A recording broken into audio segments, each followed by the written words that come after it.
and okay.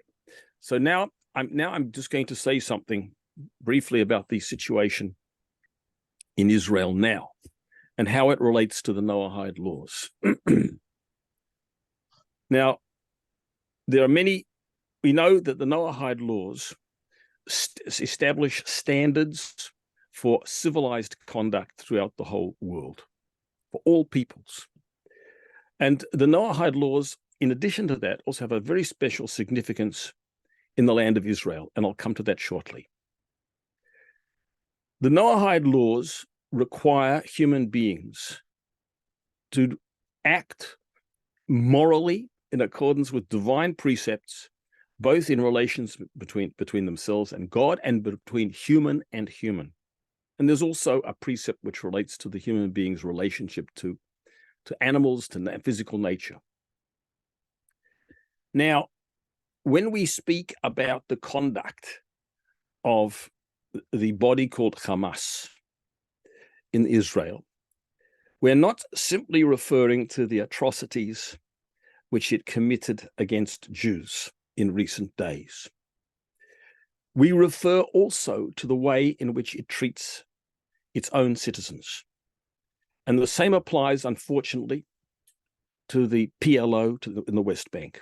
I don't know if it's as bad, but from what I've heard, there are grave transgressions of the Noahide laws. Specifically, the Noahide laws prohibit murder. Killing is not always forbidden. Killing, sometimes a person has to do in self-defense.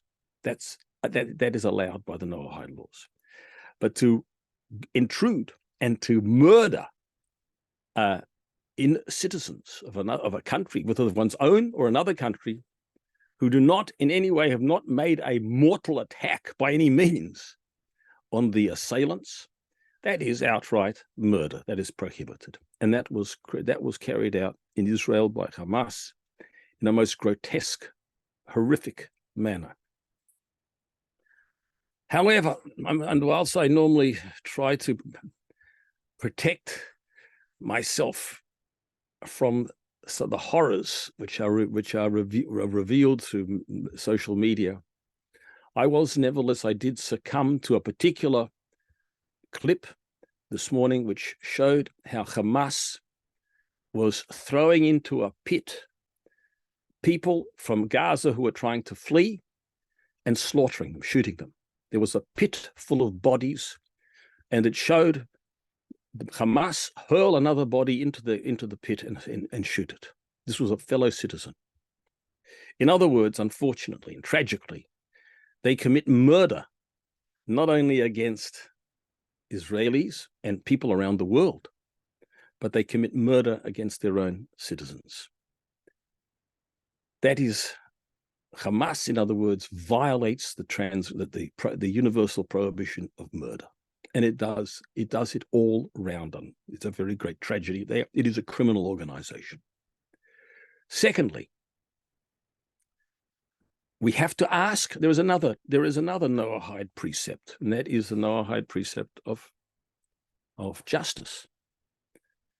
Now, I'm not here to present elaborate documentation, but the forms of justice which are practiced, whether in Gaza or in the West Bank under the PLO, are not a standard of justice which is required by the Noahide laws.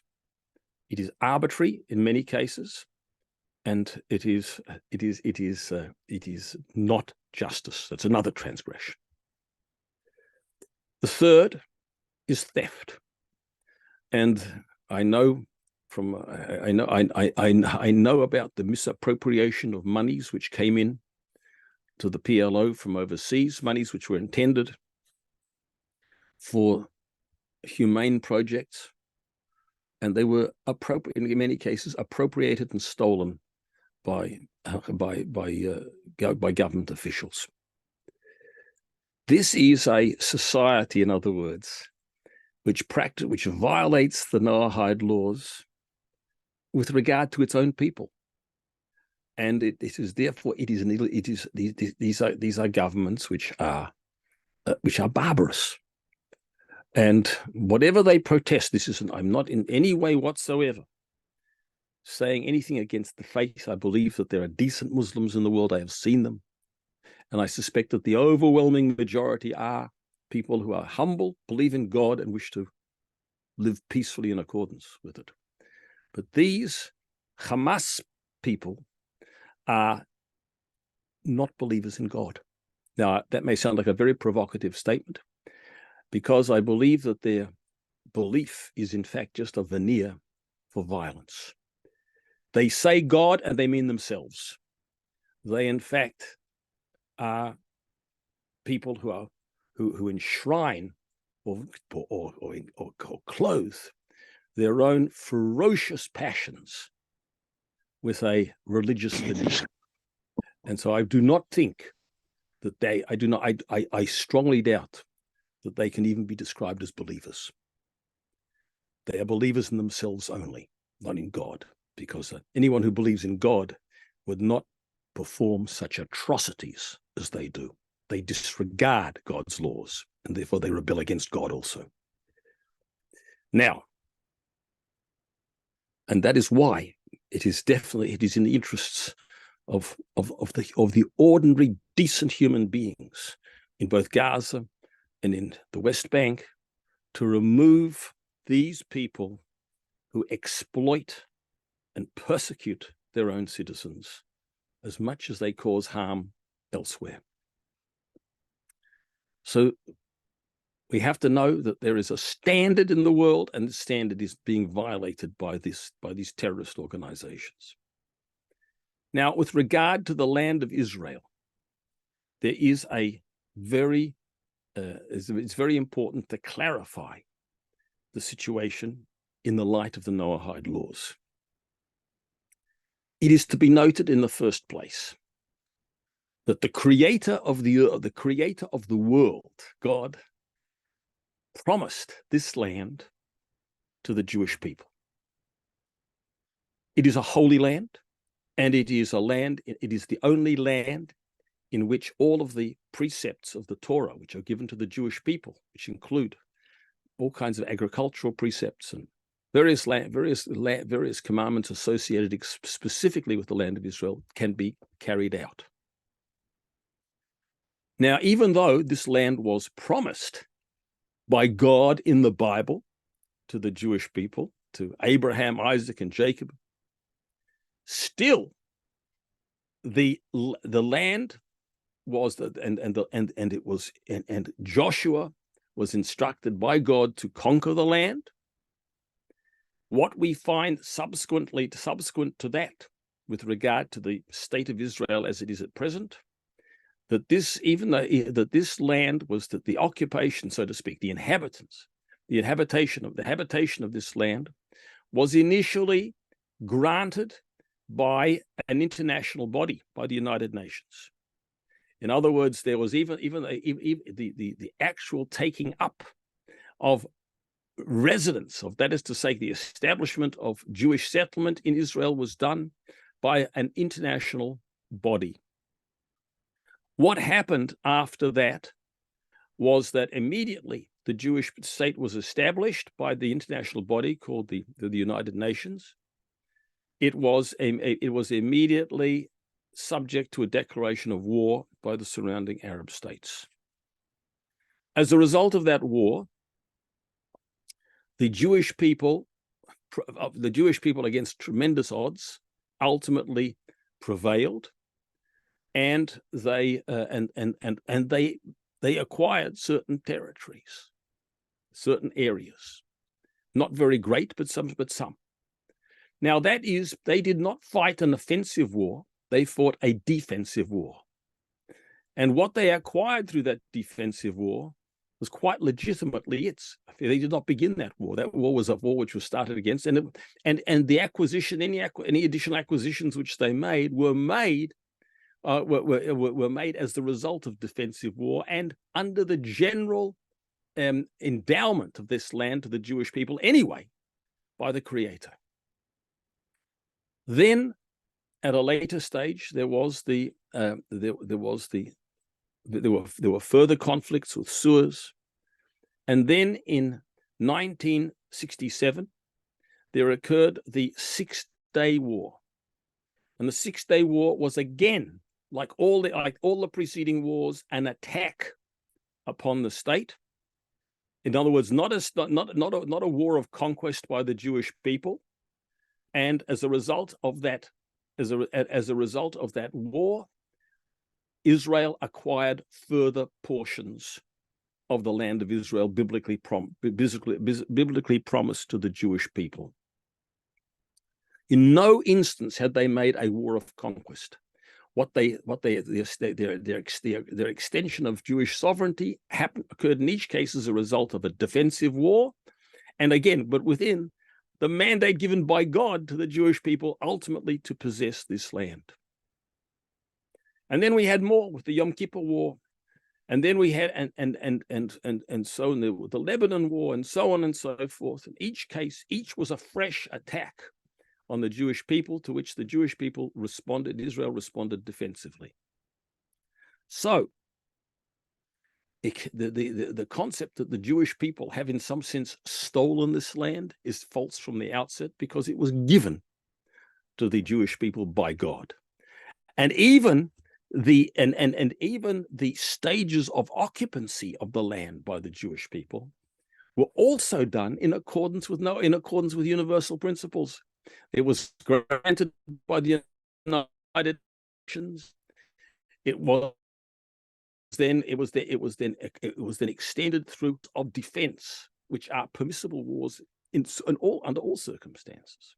So there is nothing wrong in that sense with the Jewish possession in the land of Israel. It is a state which uniquely corresponds to the Jewish people, and it has been the extent of occupancy of the state of Israel and the establishment of the extent of sovereignty within Israel was done in absolute accordance with Torah principles, and also in a sense too with Noahide principles as well. Now, I want to make also a further point here, and that is that the Torah itself says that even though this is a land which has been granted by God to the Jewish people, it makes provision for non-Jews to dwell within it. There is a biblical principle that idolaters should not live within the land of Israel. Once the state had been established in 1948, it was determined by the religious authorities in Israel that others living there at the time, such as Muslims and Christians, were not to be deemed idolaters, and therefore they were permitted to reside within the state, within the land, within the Jewish settlement, the Jewish extent of occupancy within Israel. Now, however, there is a fundamental biblical concept which is called the ger toshav, which means the resident foreigner. And what this states is that a non-Jew has the right to residence in the land of Israel, provided that they will keep the Noahide laws.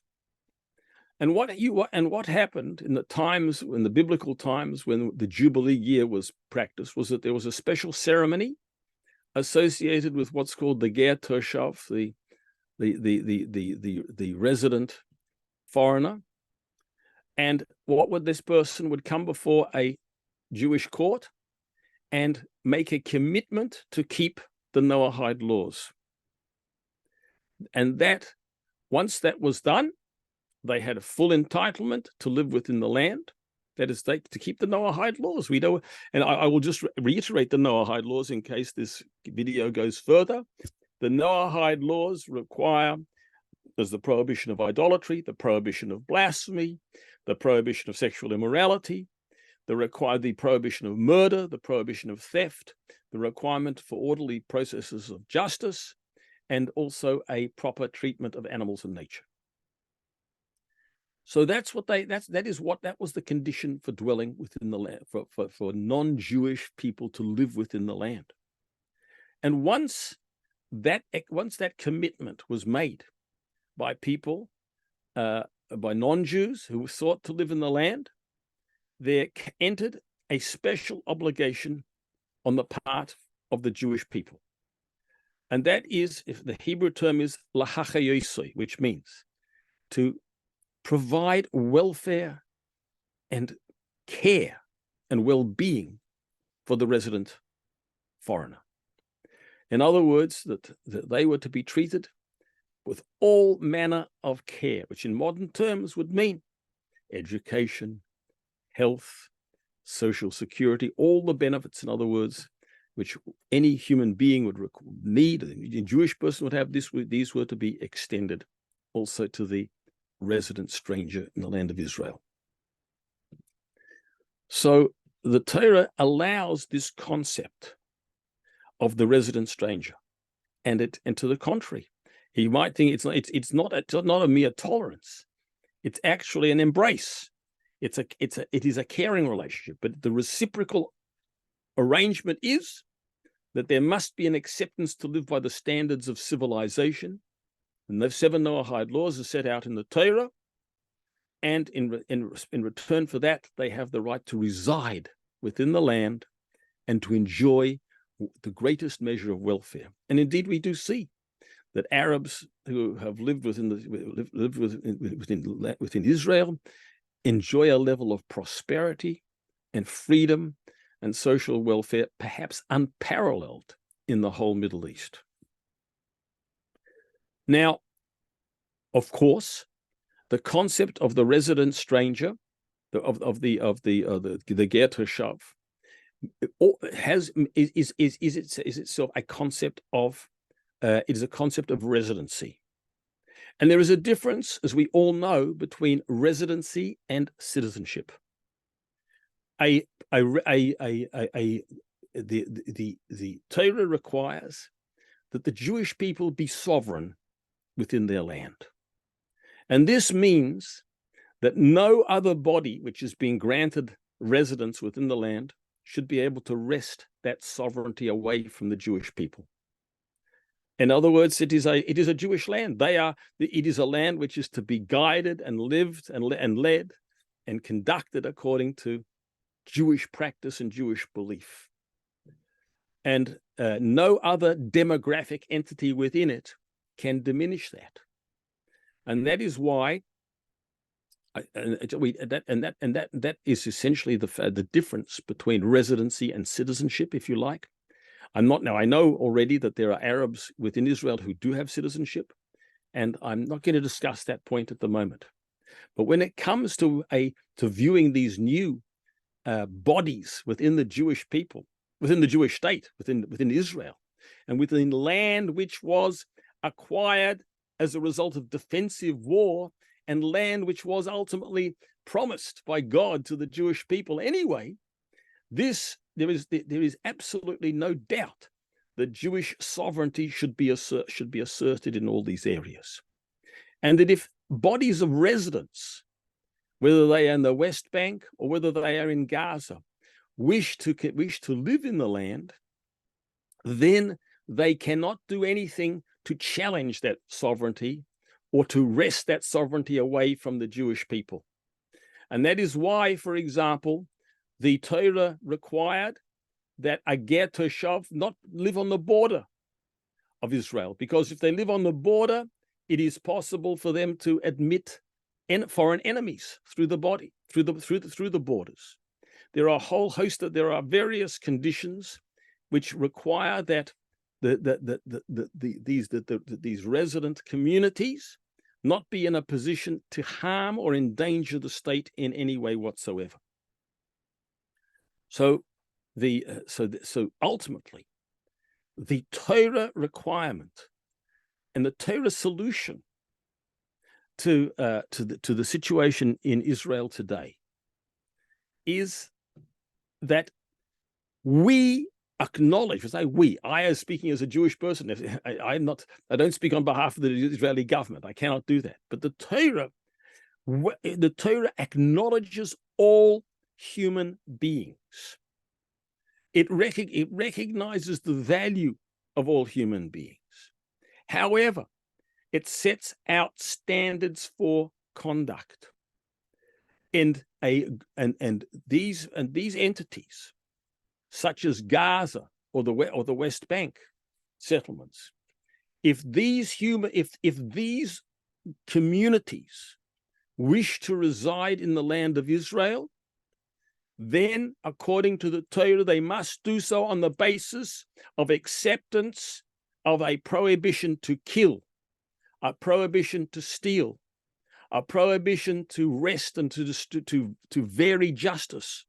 These are ground rules of civilization under which these bodies can continue to reside and to enjoy prosperity and welfare and care within the Jewish state.